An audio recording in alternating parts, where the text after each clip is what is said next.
Aquarium প্রজেক্টের আরেকটি নতুন ব্লগে তোমাদের সবাইকে স্বাগতম। তো আজকে আমরা আমাদের যেই সবচেয়ে এক্সোটিক ফিশটা আছে ফ্লাওয়ার হর্ন, এই ফিশটাকে তোমার ব্রিডিংয়ে দিব। তো ব্রিডিংয়ে দেওয়ার জন্য কিন্তু দেখো আমি একটা খালি বোতল 5 লিটারের যে বোতলগুলো থাকে ওই বোতলগুলো কেটে এই মাছটাকে তোমার একটা বক্সের মধ্যে আটকায় রাখছি। এর কারণ হচ্ছে যে ফিমেল মাছটাকে ব্রিডিংয়ের আগে তোমার আটকায় একটা জায়গায় রেখে দিতে হয় মিনিমাম 3 থেকে 4 দিনের মতো। কারণ এরা যেহেতু অনেক ফাইটিং প্রকৃতির মাছ, এক মাস আরেক মাসকে মেরে ফেলতে পারে ব্রিডিংয়ের সময় যদি ওরা পেয়ার না নেয়। তো পেয়ার নেওয়ার জন্য এরকম সিস্টেমে তোমাদের ওদেরকে ইন্ট্রোডিউস করতে হয়। আর ওদের নেস্টিংয়ের জন্য আমি একটা হাঁড়ি নিয়ে নিছি। তো এখানে আছে দেখো একটা মাটির মালসা টাইপের একটা হাঁড়ি নিয়ে নিবা, এটার মধ্যে ওরা ডিম পারবে। তারপর এয়ারস্টোন দিয়ে দিতে হবে। ওইটাও প্রসেসটা তোমাদের নেক্সট ব্লগে দেখাবো যখন ডিমগুলা দিবে।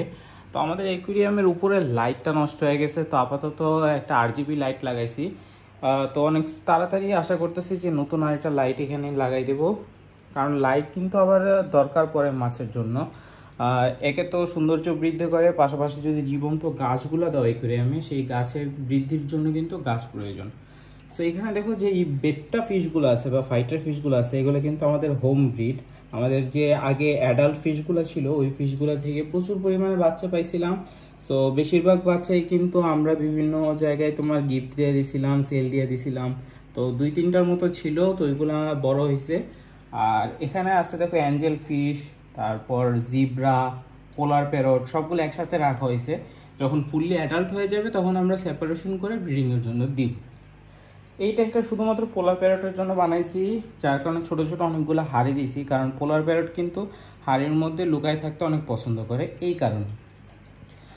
আর এখানে গাপ্পিগুলো আছে, তো আমাদের বেশিরভাগই কিন্তু ফ্যান্সি গাপ্পি ছিল। আগে সবগুলা আলাদা আলাদা ট্যাঙ্কের মধ্যে রাখা হয়েছিল যাতে তোমার মিক্স না হয়।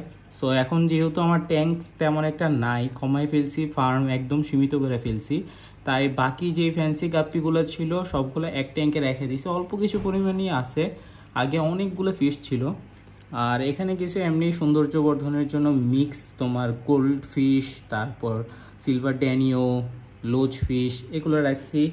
আমাদের টার্টলটার আপডেট যদি দিই, টার্টলটা নতুন ঘরটা যখন সেট আপ দিচ্ছি বেশিরভাগ সময় ওরা হাইবারনেশনে থাকে, তো মাটির ভিতরে চলে যায়, শুধুমাত্র খাবারের টাইম হলে দেন বের হয়। দেখো এই যে হাইবারনেশন আছে, থাক।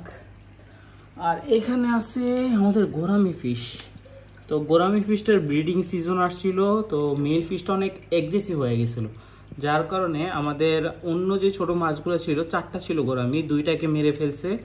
সো এই কারণে আমাদের গোরামি ফিশের ট্যাঙ্কটা আপাতত একটু মেসি আকারের আছে আর প্রপার সেট আপটা হয় নাই। তো দেখে আমরা গোরামি ফিশগুলোকে আবার সুন্দর করে সেট আপ দিয়ে দেব। সো টার্টলটা এখন উঠছে, কিছু ফুড দিয়ে দিব আমি। ফুড দিয়ে দিলে এই জায়গাটাতে আমি ফুড দিয়ে, আর আবার পানি থেকে তোমার খাবারটা বেশি খায়, তো এই কারণে এই জায়গায় ফুডগুলো দিয়ে দেওয়া হয়। তো আমরা এখন হাঁড়িটা দিয়ে দিই। আর আজকের মতো আপডেটটা এই পর্যন্তই। নেক্সট আপডেটে দেখাবো তোমাদেরকে ডিমগুলো পারছে নাকি, আর হ্যাচ হইলো নাকি না, আর ডিম পাড়ার পর কীভাবে যত্ন নিতে হবে, বাচ্চা ফোটার পর কীভাবে ফ্লাওয়ার হর্নের যত্ন নিতে হবে, এই আপডেটগুলো পেয়ে যাবে। তো যদি আপডেট মিস না করতে চাও তাহলে সবাই ফলো করে সাথেই থাকো।